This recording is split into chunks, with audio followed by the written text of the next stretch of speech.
ഒരു ചോക്ലേറ്റ് കേക്കാണ് ഉണ്ടാക്കുന്നത്. മൈക്രോവേവ് അവനിലാണ് കേക്ക് ഉണ്ടാക്കുന്നത്. യൂഷ്വലി നമ്മുടെ നാട്ടിൽ മൈക്രോവേവ് അവൻ ഒരു കുക്കിംഗ് പ്രോസസ്സിന് വേണ്ടി അങ്ങനെ അധികം ഉപയോഗിച്ച് കാണാറില്ല. ജസ്റ്റ് കുക്ക് ചെയ്ത് ഫുഡൊന്ന് ചൂടാക്കിയെടുക്കാൻ വേണ്ടി മാത്രമാണ് മൈക്രോവേവ്സ് യൂഷ്വലി ഉപയോഗിക്കാറുള്ളത്. പക്ഷേ മൈക്രോവേവ് ഉപയോഗിച്ചിട്ട് നമുക്ക് ഒരുപാട് ഫുഡ് ഐറ്റംസ് വളരെ കുറഞ്ഞ സമയത്തിൽ കുക്ക് ചെയ്തെടുക്കാൻ പറ്റും. എൻ്റെ ചാനലിലെ ഈ ഒരു സെഗ്മെൻറ്റിൽ കൂടുതൽ മൈക്രോവേവ് റെസിപ്പീസ് ഉൾപ്പെടുത്തുന്നതായിരിക്കും. അപ്പോൾ ഇന്ന് നമുക്കൊരു കേക്ക് വെച്ചിട്ട് തുടങ്ങാം.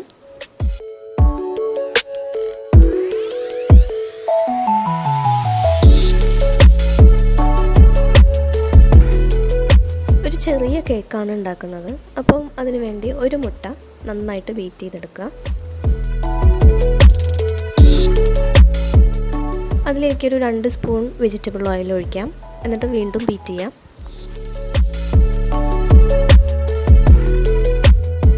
അതിലേക്ക് 1 കപ്പ് ചോക്ലേറ്റ് കേക്ക് പൗഡറാണ് ചേർക്കുന്നത്. കേക്ക് പൗഡർ ചേർക്കുമ്പോൾ പ്രത്യേകം ശ്രദ്ധിക്കാനുള്ളത് കുറേശ്ശെ ഇട്ടിട്ട് വേണം അത് മിക്സ് ചെയ്തെടുക്കാൻ. മിക്സ് ചെയ്യുമ്പോൾ ഫോൾഡിംഗ് മെത്തേഡ് വെച്ചിട്ട് വേണം മിക്സ് ചെയ്തെടുക്കാൻ.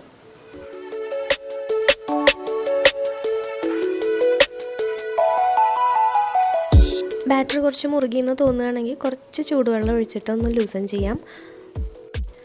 മുട്ടയുടെ വലിപ്പച്ചെറുപ്പം അനുസരിച്ച് 1 കപ്പ് പൊടി ഇടുമ്പം അത് കുറച്ച് മുറുകാനുള്ള സാധ്യതയുണ്ട്.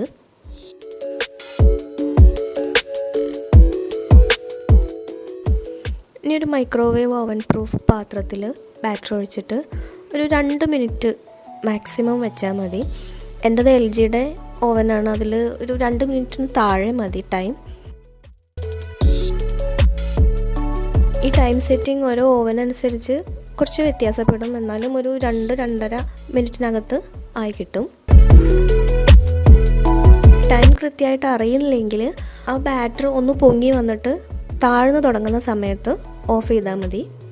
ഓവൻ ഓഫ് ചെയ്തതിന് ശേഷം ഒരു 3 മിനിറ്റ് റെസ്റ്റിംഗ് ടൈം വെക്കണം. എന്നിട്ടേ അത് യൂസ് ചെയ്യാൻ പാടൂ.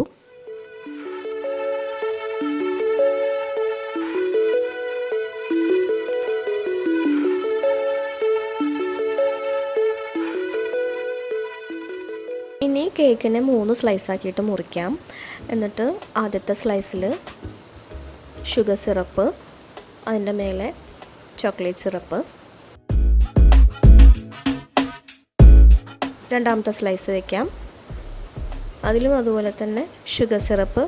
പിന്നെ ഞാൻ എടുത്തത് സ്ട്രോബെറി സിറപ്പാണ്.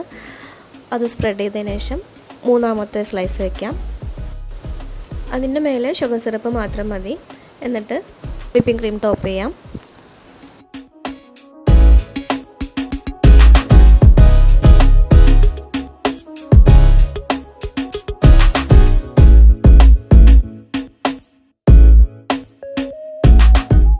വിപ്പിംഗ് ക്രീമിൻ്റെ മേലെ സ്ട്രോബെറി സിറപ്പും ചോക്ലേറ്റ് സിറപ്പും വെച്ചിട്ട് ഗാർണിഷ് ചെയ്യാം. അത് ഗാർണിഷിങ്ങും പിന്നെ ടേസ്റ്റുമാണ്.